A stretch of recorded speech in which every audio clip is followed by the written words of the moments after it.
This is the story of the stone soup. A woman walks into a remote town. Hungry, she knocks on the doors asking for food. But the villagers stash their food away and say, "Sorry, we don't have any." So the woman stands in the town square and shouts, "I am a master chef, and if someone brings me a large pot, I'll make some magical stone soup." A curious villager peeks her head out of the doors and says, "I have a big soup pot." If only I had a mushroom," said the visitor. "I have a mushroom," said one of the villagers.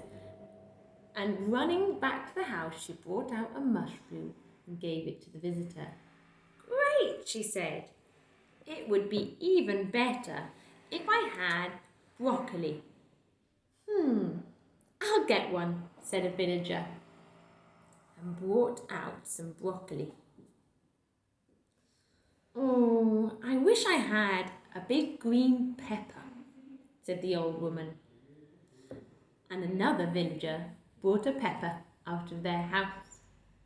Next she asked for a sausage, and someone brought her a sausage. And then she needed a leek, and they added a leek. And if only she had some carrots. And the next villager brought her carrots. And finally, she asked for tomatoes.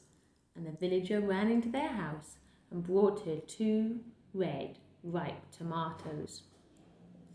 She went on and on until the pot is brimming with fresh vegetables, meats and spices, enough to feed the whole town. After the villagers eat their fill, one asks, "What is the magical ingredients in your wonderful soup?" And the woman smiles and says, "Sharing."